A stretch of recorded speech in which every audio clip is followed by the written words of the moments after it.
इस वक्त हम मौजूद हैं एशिया की सबसे बड़ी हैंडलूम मार्केट के अंदर, जो कि पानीपत ज़िले के अंदर मौजूद है। और इसी मार्केट से, पानीपत की मार्केट से ही इंडियन आर्मी को भी माल जाता है और रेलवे को भी माल जाता है। इतना ही नहीं, पूरे एशिया में माल जो है यहाँ से सप्लाई होता है और यहाँ का लोगों को माल इतना पसंद आता है कि हर बार यहाँ के ऑर्डर बढ़ते ही जाते हैं।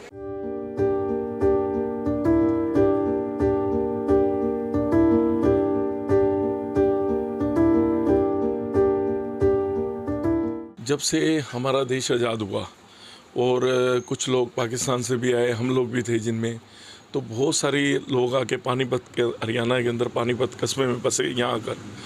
तो ये लोग अपने पुराने चरखे कईयों के पास थे, तो चरखों से पानीपत के अंदर कारोबार शुरू हुआ। चरखे घर घर में चलते थे। धीरे धीरे पानीपत के अंदर एक खड्डी से शुरुआत हुई, हैदराबादी बिरादरी में खड्डियों से शुरुआत हुई। तो धीरे धीरे फिर खड्डियों से हम लोग पावरलूम पे आए। पावरलूम से आज की डेट में हम सब शटरलेस पे आ गए और इम्पोर्टेड मशीनें आनी शुरू हो गई। जैसे आज की डेट में मेरे हिसाब से पूरे एशिया में, पूरे भारत में सबसे बड़ा हब पानीपत है। पहले पानीपत में चाइना से बहुत माल आता था, कारपेट हो गए, कंबल हो गए, तो वहीं का ही माल यहाँ बिकता था। लेकिन धीरे धीरे पानीपत के लोगों ने, पानीपत की टेक्सटाइल मार्केट ने तरक्की की और आज की डेट में अपने ब्रांड के ऊपर लोग इतना माल बना रहे हैं, आप सोच भी नहीं सकते। पानीपत टेक्सटाइल मार्केट इंडिया में मेरे हिसाब से नंबर 1 है। कहाँ माल सप्लाई होता है? सारे हिंदुस्तान में माल जाता है, पूरे के पूरे भारत में माल जाता है यहीं पानीपत से, और बाहर भी जाता है। बाहर भी, विदेशों में भी कुछ लोग सप्लाई कर रहे हैं, इम्पोर्ट एक्सपोर्ट के बिजनेस कर रहे हैं। मॉडल टाउन की कुछ वो हैं, बड़े बड़े एक्सपोर्टर वो काम कर रहे हैं आज की डेट में। तो पानीपत का कंबल भी सस्ता है, बहुत सस्ता है। चाइना के मुकाबले में, बेडशीट के मुकाबले में, हर चीज़ में आज की डेट में पानीपत में किसी प्रकार की कोई कमी नहीं बिजनेस में। आज टेक्नोलॉजी बहुत आगे बढ़ चुकी है। क्या पानीपत को सरकार की कुछ ऐसी मदद मिली है, कोई टेक्सटाइल मशीनरी को लेकर के, कोई इस तरह की नई टेक्नोलॉजी की लैब को खुली है? नहीं, अभी तक तो ऐसा कुछ नहीं है, बहुत कम है। लेकिन सरकार ऑप्शन बड़े निकालती है। सरकार ने व्यापारियों के लिए बड़ा कुछ दिया है। लोन हो गए, मशीनरी लोन हो गए, सब्सिडी होगी, बहुत ज़्यादा देर किया है। लेकिन कुछ लोग ना, बड़े बड़े लोग तो ये फ़ायदा ले जाते हैं, एक हकीकत है। लेकिन छोटे लोगों को कम समझ आने के कारण कि क्या क्या सुविधाएं हैं, वो लोग थोड़ा रह जाते हैं। ये थोड़ी सी कमी है। इंडियन आर्मी के लिए भी जाता है यहाँ? हाँ, पूरी इंडियन आर्मी के लिए पानीपत से ब्लैंकेट जाता है, कोई शक नहीं। ये हर जगह पूरे भारत में जहाँ मर्जी हॉस्पिटल्स में इंडियन आर्मी को हर जगह माल यहीं से जाता है। आर्डर के मुताबिक जैसा माल चाहिए वैसे आर्डर आता है, वैसे माल चला है। नहीं, क्वालिटी की भी कोई कमी नहीं पानीपत के अंदर। पानीपत के अंदर अच्छा काम है।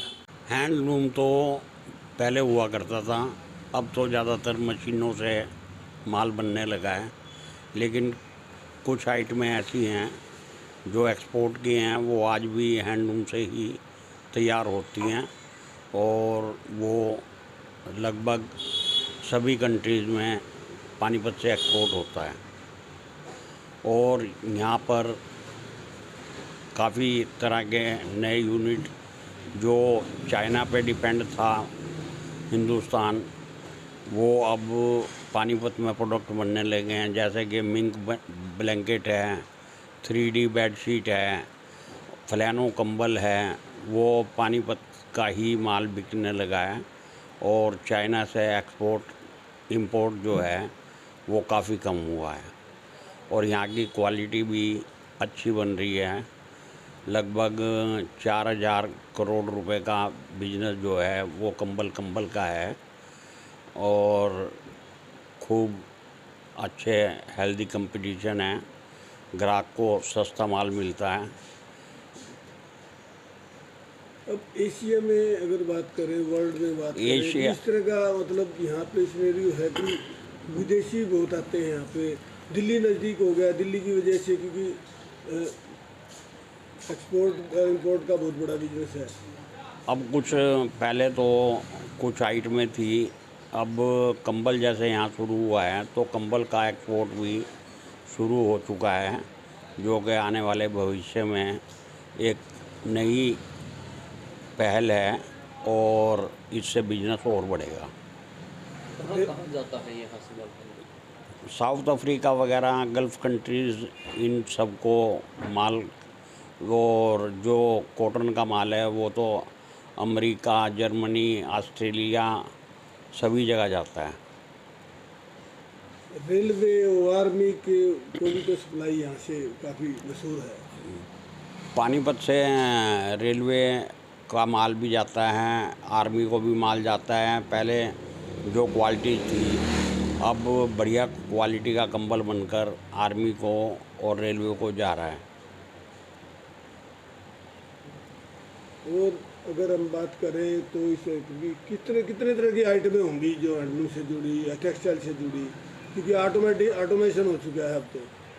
टेक्सटाइल से जुड़ी हुई तो हज़ारों आइटम हैं जो यहाँ पानीपत में बन रही हैं, उसकी कोई गिनती करना आसान नहीं है। फर्निशिंग की लाइन बहुत बड़ी है, जिसमें बेडशीट है, पर्दों का कपड़ा है और बहुत आइटमें, गारमेंट का कपड़ा है, बहुत आइटमें हैं जो पानीपत में तैयार हो रही हैं। कारपेट का भी बहुत बड़ा एक्सपोर्ट है। कारपेट का एक्सपोर्ट भी काफ़ी है। पहले कारपेट जो है वो बनता था वूलन धागे से, अब ज़्यादा पॉलिस्टर धागे का यूज़ होने लगा है और कारपेट का भी काम बहुत ज़्यादा है, ऑर्डर पूरे करने भी मुश्किल हो जाते हैं।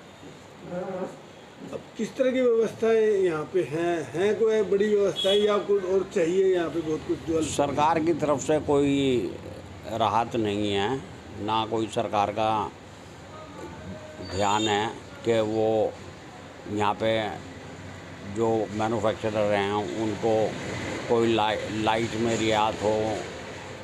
इलेक्ट्रिसिटी महंगी है, सड़कें ठीक नहीं हैं, इंडस्ट्रियल एरिया में जाओ तो खड्डे ही खड्डे हैं, तो सरकार का कोई योगदान नहीं है। उद्योगपतियों ने खुद को बढ़ाया है यहाँ पर उद्योगपति ही अपना सारा इंफ्रास्ट्रक्चर जो है वो खुद अरेंज करते हैं। आज़ादी के बाद से इस मार्केट ने ऊंचाइयां तो छुई, लेकिन इस मार्केट में सुविधाएं नहीं आई। सुविधाओं के नाम पर आज भी मार्केट में टोटा है और उद्योगपतियों का कहना है कि जितना बम्पर कलेक्शन पानीपत की औद्योगिक नगरी से होता है, उस प्रकार की सुविधाएं इन्हें नहीं मिल पाती।